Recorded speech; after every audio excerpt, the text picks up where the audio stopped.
So the rumor went, anyone who looked on Alessandra's scarred face would die a horrible death. But Duke Collins didn't believe she could cause anyone to die just by looking at her face. Alessandra couldn't believe she had been so brazen.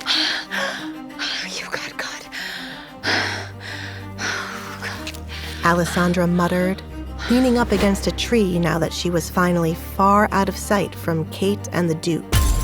Alessandra knew the affection Kate held for the Duke and should have known Kate would have come looking for him. Alessandra hoped Kate heard nothing of what she spoke about with the Duke.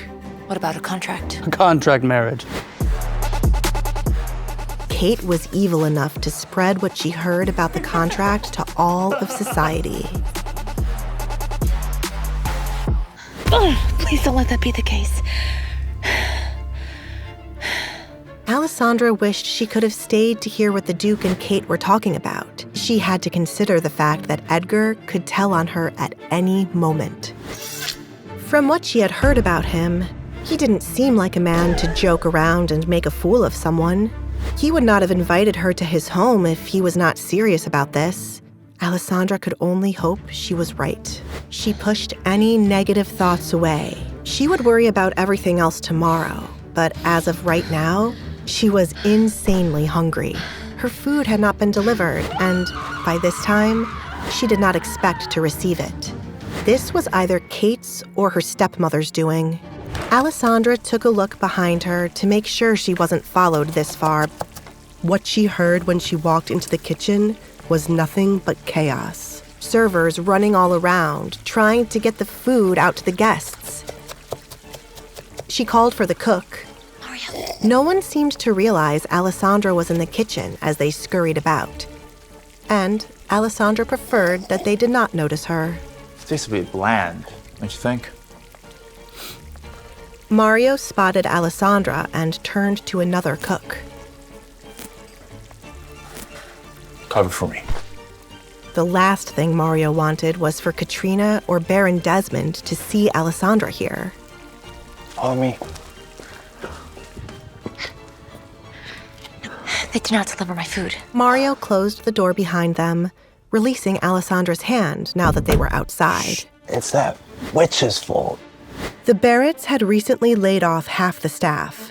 There were not nearly enough workers to get the daily tasks done. And now, Baron Desmond and Katrina were hosting a massive party. Mario was frustrated and exhausted. He wondered why they suddenly wanted to have this many guests over. Duke Collins is looking for a wife, haven't you heard? Mario scoffed upon hearing this. So that's why. They're throwing a whole party just for Kay to meet the man? I can only imagine she's like a fly bothering him right now. I've spoken to him. With the Duke? About what? Mario did not see any reason for Alessandra to meet with such a man. He heard many stories concerning Edgar. Allie, there are many bad stories about him.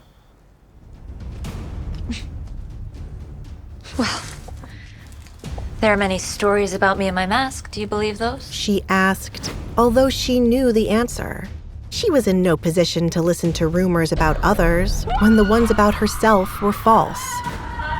Mario went silent as he had most definitely heard what people said about Alessandra. Her mother put a hex on the girl. Anyone who gazes upon her face, done. He had never seen her face, but he didn't believe it could possibly cause death. Of course, I don't believe the stories, Allie. Well, then I shall give the Duke a chance. I cannot tell you what I spoke to him about, but I'm hoping for some good news. Does this concern your escape plan? I do hope the Duke helps you get far away from here. It's a shame you can't go on your own. But with all the girls disappearing... I hope they find the culprit and that the girls are still alive. I overheard your father claiming to know something about it when I delivered him coffee. I was hired as a cook, but they have laid off so many people that I am now a maid. It would be nice to be paid for the extra work. Mario, when I get out of here, you should come with me. You've always been so kind to me. I wish to return the favor. That is so nice of you. But I still owe the Baron from the money that I borrowed. It's gonna take me at least a year to pay it off. But then I will find you. You're the only Baron I can stand. I don't know what went wrong with the others. If not for Alessandra, he would have thought the entire family was unbearable. Mario, I have a favor to ask. Well, two. I am not close with the coachman, but you are. Will you speak to him about taking me somewhere tomorrow without telling my family about it? He might be scared of me and run away before I get to speak to him.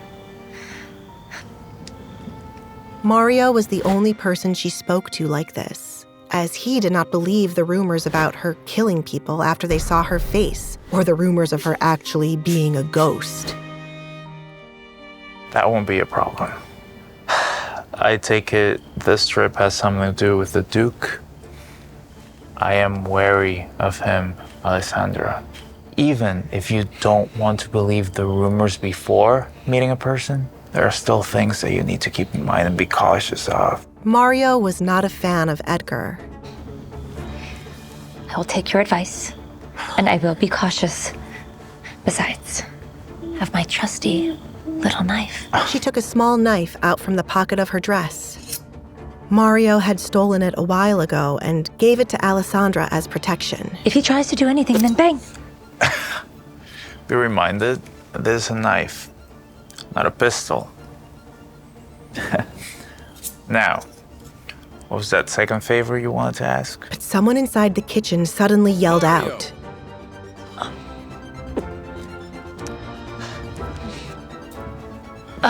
Food. Please. Right away. I must get it before they kill me for being away for so long. While Alessandra patiently waited for him to bring some food, she tapped her finger, following the rhythm of the faint music coming from inside the home. It was a song her father loved so much that he played it at every party he hosted. She closed her eyes to imagine what it would be like dancing around to the music, having small talk with others, and enjoying the food prepared. If only she did not have to wear a mask, and the rumors surrounding her didn't make everyone back away in fear when she showed herself. She could be free. She could be... I got you a little bit of everything. Mario returned with a plate of food and a jug of something to drink. But upon opening her eyes, Alessandra was met with the reality that she would spend the night alone with her kitten. But suddenly, Alessandra heard a sound at the front gate. Open up, Barry! You got debts to pay! One that sent a shiver down her spine. To find out what happens next, listen to the audio series, The Duke's Masked Bride, only on the Pocket FM app.